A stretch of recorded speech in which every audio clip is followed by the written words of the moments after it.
Hello and welcome to the Berean Voice. I'm Randy Sieber. We're continuing our study in Romans chapter 11.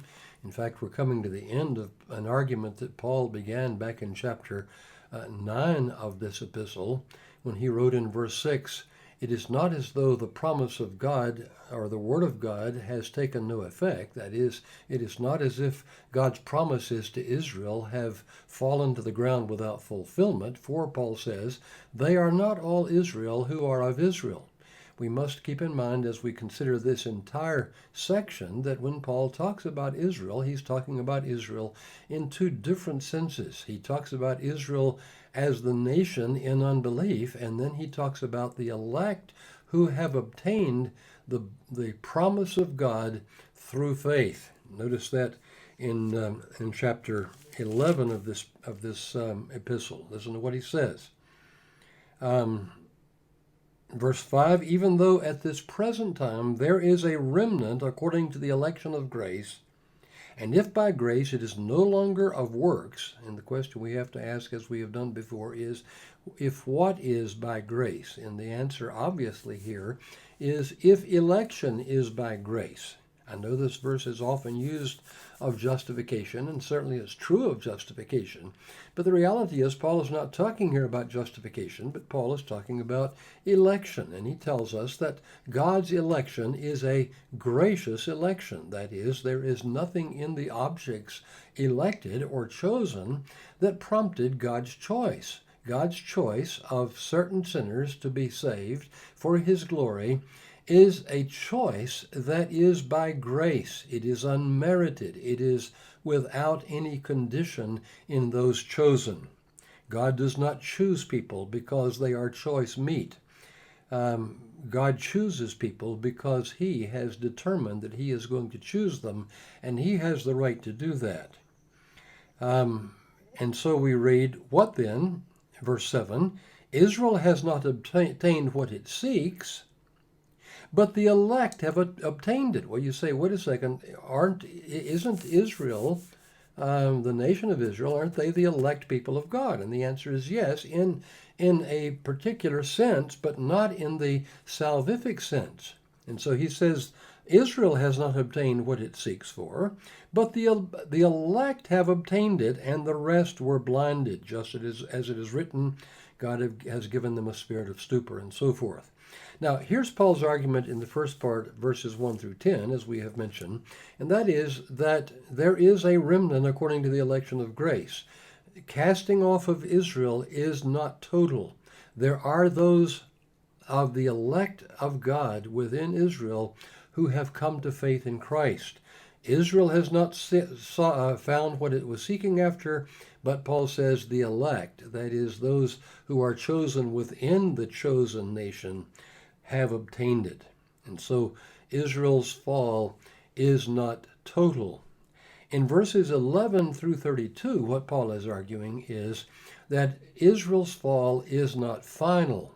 That is, even though God has now cast off the majority of the Israelites because of their unbelief and has blinded them and hardened them and given them a spirit of stupor, as they richly deserve because of their unbelief, that casting off of Israel is not final, but God is going to restore his people. And it seems obvious, given the passage earlier that we read in chapter 9, that what Paul is talking about is the salvation of all of God's elect people within Israel. All of the true Israel is certainly going to be saved.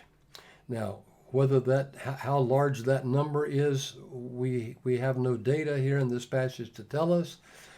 Could it be? Can God graft in the entire nation so that everyone alive, when the fullness of the Gentiles or the full number of the Gentiles has come in, is it possible that God could graft in by faith every Israelite so that every Israelite without exception will be saved? Of course, God can do that. Could it be that Paul is talking here about all of the elect remnant throughout the centuries being brought to faith in Christ so that ultimately all Israel will be saved. Is that a possibility? And I think the answer is yes. I think it's more likely that Paul is talking about a great revival at the end of the age in which we are now living, the age of fulfillment, so that the full number of the Gentiles will have come in, all of the elect from the Gentile nations will be saved, and then God will restore his people. God will graft them in again. We're going to look at that in the passage as we just make our way through it. I just want to look just a little bit at the structure of the passage. First of all, notice that he begins verse 11 the same way he began verse 1 of Romans chapter 11 with the words, I say then. In verse 1 he says, I say then, has God cast away his people? And he answers, certainly not. In verse 11 he says, I say then, have they stumbled that they should fall? That is, have they stumbled that they should fall irreparably and irrecoverably? And the answer, of course, of the apostle is again, certainly not. God forbid, may it never be. And so that's the question that Paul is answering in this passage. Certainly not, but through their fall to provoke them to jealousy, salvation has come to the Gentiles. Now, if their fall is the riches of the world, and their failure riches for the Gentiles, how much more their fullness? For I speak to you Gentiles, inasmuch as I am the apostle to the Gentiles, I magnify my ministry, if by any means I may provoke to jealousy those who are my flesh, and save some of them. For if their being cast away is the reconciling of the world, what will their acceptance be but life from the dead? One is almost tempted to think about Ezekiel's valley of dry bones. And Yahweh says to Ezekiel, can these bones live? And Ezekiel says, Lord, you know. And so Yahweh tells him to go and prophesy, to preach to these dusty, dry bones. And as he preaches the gospel, God breathes spirit into these dry bones. They begin to join and they begin to walk. And it's obviously a picture of God restoring his people. And that's what I think Paul may have in mind here when he says, what shall their acceptance be but life from the dead? It is God breathing life into dead sinners. And then he says, for if the first fruit is holy, the lump is also holy. Some have taken this to mean the first fruits of believers from among the Jews and the Gentiles. I think it's more likely that he's talking here about the patriarchs. And this, of course, is echoed later in the passage when he tells us that though they are enemies, that is, the Jewish people are enemies for the gospel's sake, they are beloved for the Father's sake. It is because of the fathers that God is going to extend his blessing and restore these people from their darkness and blindness. And so the first part of this passage, what Paul is doing, is talking about God's wise plan to cast off the Israelites so that he might bring in the Gentiles, and he'd cast off the Israelites justly because of their unbelief. But because of that, he brings the Israelites into the fold of grace, and he does that so that he might provoke the Israelites to jealousy, and so that some of them might be saved. This is God's wise plan, and I think this is one of the things Paul is going to be referring to toward the end of this chapter when he says, oh, the depth of the riches, both of the wisdom and knowledge of God, how unsearchable are his judgments and his ways, past finding out. And so this is God's plan. Cast off Israel because of unbelief. Include the Gentiles in the gospel pale of grace, and in doing so, provoke the Jewish people to jealousy so that some of them might be saved. That's the first part of Paul's argument. Now, before we move on, I'd just like to make a comment about Paul's use of the word cosmos here. It seems obvious, and if you do any thinking whatsoever as you look at this passage, it's going to be obvious to you that when Paul uses the word world, he's not talking about every single individual on the face of the earth without exception. There are those who would tell us that world has to mean every single person without exception, so that if God loves the world, then God must love every single person equally and in the same way, because after all, we know that world always means every single person without exception. Well, here's the question. As you look at this passage, can cosmos here refer to every single person without exception? And the answer is clearly no. Listen to it. If their fall is riches for the world. Now, whose fall? Well, he's talking about Israel's fall. And in contrast to that, who does he then mean by the world? And the answer has to be, he's talking about people from the Gentile nations. He's no longer talking about Israel. Now, is Israel part of humanity? And the answer, of course, is yes. If world means every member of humanity without exception, then this passage would exclude Israel from humanity. And we know that simply isn't the case. What Paul is doing here is using the word world in the way this word is probably most often used in the New Testament, because the issue in the first century church was not for how many did Christ die or how many did God love. The issue in the first century church was, does God include the Gentiles as well as the Jews in his saving purpose? And may the Gentile peoples come through faith to Christ and be justified in the same way that Gentiles, that Jewish people, come to Jesus Christ to be justified. Are Gentiles accepted through faith and through faith alone, or must they keep the law of God, the law of Moses, and be circumcised? Those were the questions being asked in the first century. And the answer to the question is, God did not send his Son into the world to condemn the world as the Jewish people had thought. That is, he did not send his Son into the world to condemn the Gentiles and save the covenant people. But God sent his Son into the world to save the world. That is, to save people from every nation. That is the way the word world is consistently used in the New Testament scriptures. Now, that doesn't mean it's always that. There are those rare occasions when world may refer to every single individual, but you will almost never find that meaning of the word. Sometimes the word has to do with those recalcitrant sinners who have set themselves in opposition against God and refuse to believe the gospel. If the world hate you, Jesus said, you know that it hated me before it hated you. Now, if that word means every single individual on the face of the earth, then what about the disciples that the world was hating? You see, the word can't mean every single individual. We see, for example, the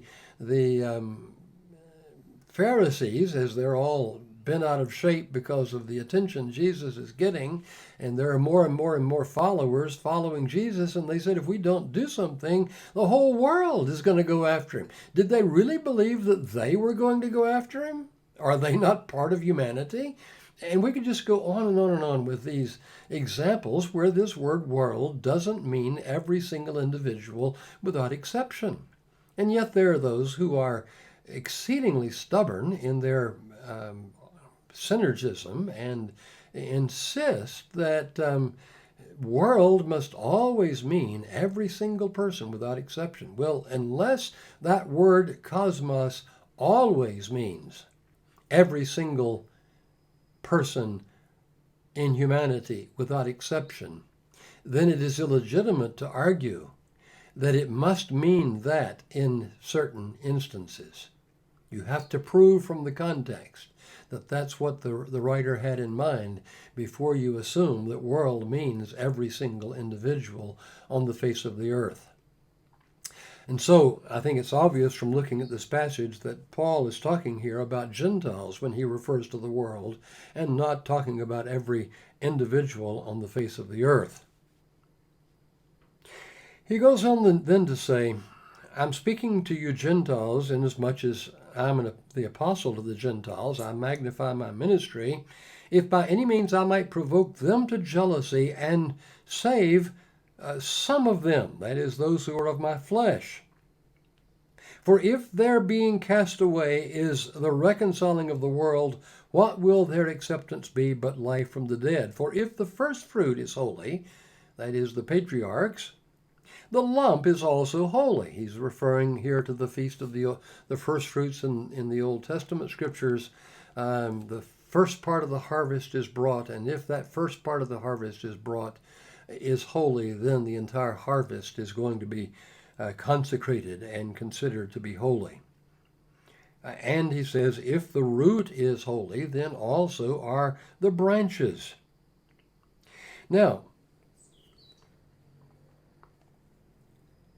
in verse 17, he begins to warn the Gentiles that even though they have been brought into God's pale of saving mercy by God's sovereign grace, that doesn't mean that they should look down in any way and despise the Jewish people because of their unbelief. There have been those, and some well-known people throughout church history, who have been somewhat anti-Semitic because of the Jewish people's rejection of Christ. And here Paul says, because you as a Gentile have been brought into the pale of grace, don't think that you have any right whatsoever to look down on the Gentiles. If you are included in God's pale of mercy, it is by God's sovereign grace that you are there, and you have nothing to boast about. Now, what Paul does in this passage is he talks about the need to persevere in faith. One of the things I'd like to comment on here is that people sometimes have the idea that because perseverance in faith is absolutely certain, it is not also absolutely necessary. I think it's very clear from many passages, especially as we come to passages like 1 Corinthians 15, that talks about the need to continue to believe, passages like Hebrews chapters 3 and 4, and other passages in Hebrews that talk about the need, the absolute necessity of persevering. And so what Paul says here is, you will be saved as Gentiles as long as you continue to believe. Just because perseverance is absolutely certain for the true elect people of God does not mean that it is any less necessary and that it is any less our responsibility to persevere in faith. Listen to what he says here. In verse 17, if some of the branches were broken off, and you, being a wild olive tree, were grafted in among them, and with them became partakers of the root and fatness of the olive tree, do not boast against the branches. But if you do boast, remember that you do not support the root, but the root supports you. You're not you're not being blessed because of yourself. You're being blessed because you've now been grafted in to God's covenant blessings through faith. This is God's doing. You will then say, verse 19, the branches were broken off that I might be grafted in. Well said, Paul writes. But through unbelief they were broken off, and you stand by faith. Do not be haughty, but fear. For if God did not spare the natural branches, he may not spare you either. Therefore consider the goodness and severity of God on those who fell, severity, and toward you, goodness, if you continue in his goodness. Don't ever think that because perseverance is absolutely certain, that it is any less necessary. If you stop believing, this is very clear in the teaching of the passage, if you stop believing, you will be broken off, just as the Jewish people were broken off. There are many, many people who have the idea that once a person comes to a moment of clarity and consciousness and is able to make some sort of decision by which he decides that he wants to go to heaven when he dies and believes that Jesus died for him so he can go, after that, it doesn't matter what happens. You can just go on living any way you wish, and you can even deny the gospel. You can curse God. You can become a Muslim. You can do all sorts of other things. And I'm not exaggerating. There are actually people who believe this garbage. But this is not what the text says. As far as they're concerned, you're going to be saved no matter what. No, Paul says, if you continue to believe, and as long as you continue to believe, you're going to continue to be saved. Now, what's the other side of that? You're going to continue to believe as long as God continues to enable you to believe. And if God has begun a good work in you, he is going to continue that work and complete that work until the day of Jesus Christ, so that you will certainly continue to believe. You, along with other believers, will be more than conquerors through him who loved us. And so keep in mind that we must not deny either of those truths. We must not deny the absolute certainty of perseverance, and we must not deny the absolute necessity of perseverance. And then he says in verse 23, and if they do not continue in unbelief, will be grafted in again, for God is able to graft them in again. Now, there are three things that we need to consider in the verse that we just read and in the verses that follow. The first is the possibility of Israel being grafted in again. What makes that possible? And the answer is, it is possible because God is able to do something. It is not possible because they are able to do something. That's an important point that we need to stress here. We're talking here about God's work of grafting them in again. Well, you say, well, it says if they don't continue in unbelief. So I guess if they're going to exercise their libertarian free will, they're able to make their choice, and then God is going to respond to their choice, and he's going to graft them in again. Well, no, that's not what Paul's saying here. Paul is saying here the possibility exists that Israel will again be restored, and that they have not fallen irreparably and irrecoverably because God is able to graft them in again.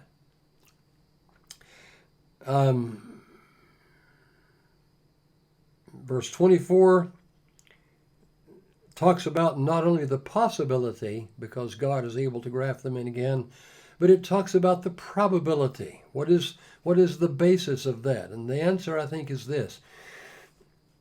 Paul says it is highly unlikely that Gentile peoples who were not seeking to be right with God, who were walking in their pagan darkness, would be grafted in. That is highly improbable. And yet, that is what has happened. If that which was improbable has happened relative to the Gentiles, then is it not more likely that those who actually belonged to this good olive tree will be grafted in again to their own olive tree? In other words, if God has grafted in the Gentiles and brought them to faith and called out from them a people for his name, is it not even more probable that those who belong to the good olive tree by nature will also then be grafted in again? And so not only is it possible because God is able to graft them in, but it is probable because these are branches that originally belonged to the good olive tree. They belong to the root and the fatness, the first fruits of God's saving purpose.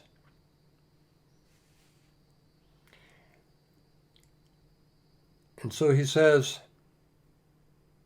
not only is it possible, it also is probable.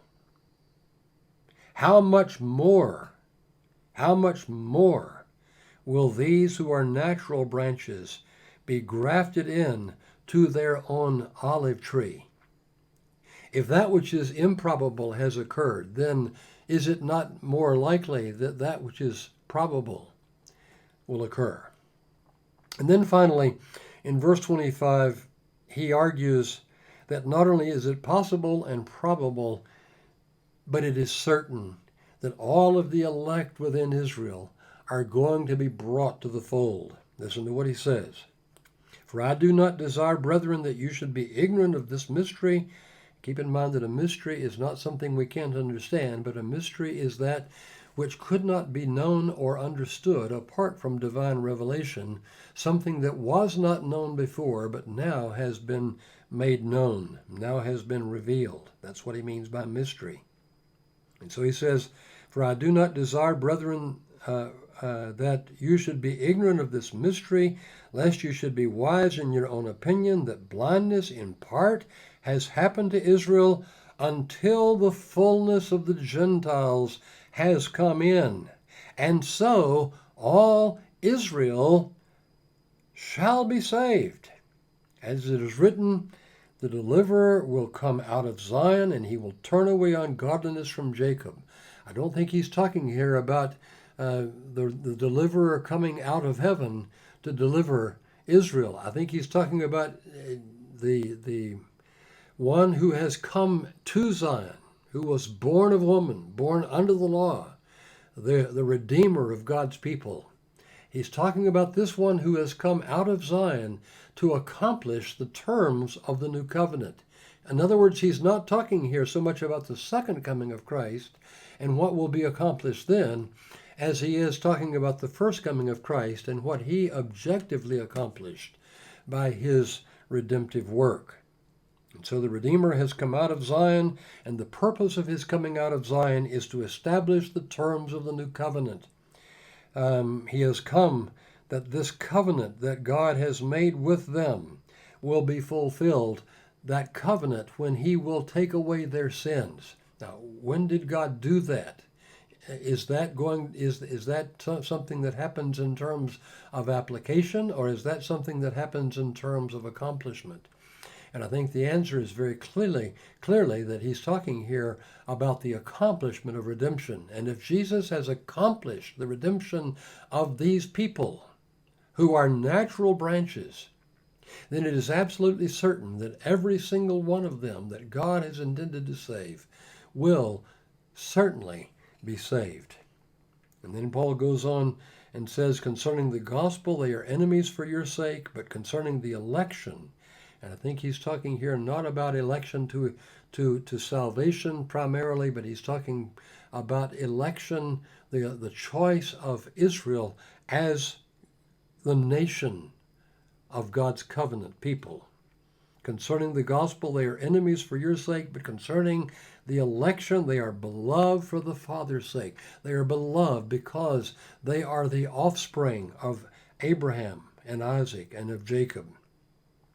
And then he says, verse 29, for the gifts and calling of God are irrevocable. If God has determined this is what he is going to do, this is what he's going to do, because God is not going to change his mind or purpose relative to Israel.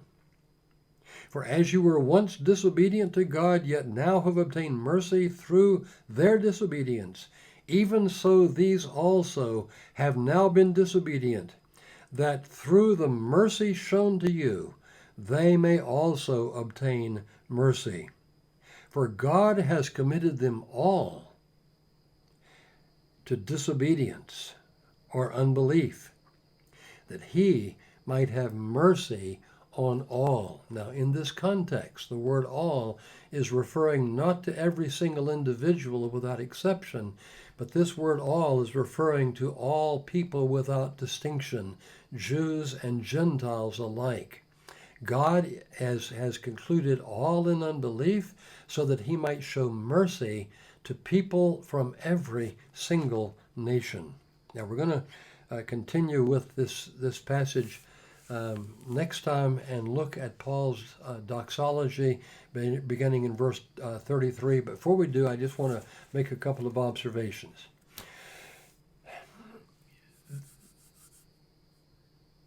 In this passage, Paul has told us very clearly that there is a number of Gentiles that must come to fullness. How is it possible that the full number of the Gentiles be brought in unless such a number exists in the mind and purpose of God? We don't know who that number is comprised of, but God knows who that number is comprised of. Now, here's the point I'd like to make. If we have, and certainly we have, liberty of will, in the sense that we are able to choose whatever we desire most at any given time, but if we have libertarian free will, and what that means apparently is that we are able to choose contrary to cause, we are able to choose other than we have chosen, then unless every member of the Gentile nations has died, how can it be certain, if anyone is still alive, that those who are still alive will not exercise their libertarian free will and decide that they're going to become part of the believing people of God?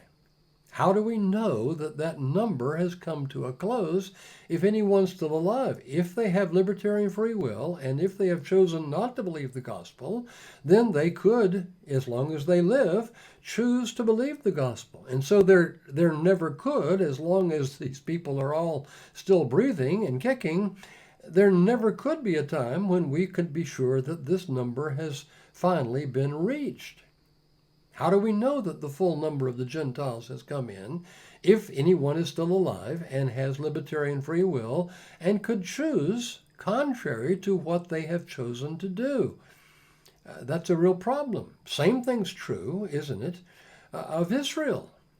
How do we know, and how can it be certain, if they have libertarian free will, that they are going to be grafted in again? Apparently, listening to some of these folks, even God doesn't know what their decision is going to be. Because if God knew what their decision was going to be, then they could not choose other than what they've chosen, because God's knowledge is perfect knowledge. And yet some of these folks want to talk about dynamic omniscience, as if somehow what God knows can change from time to time. God sort of, he reacts. He's like playing a chess game, and, his opponent moves, and so God reacts to that move, and then his opponent makes another move, and God reacts. No, that's not what the Bible says about God.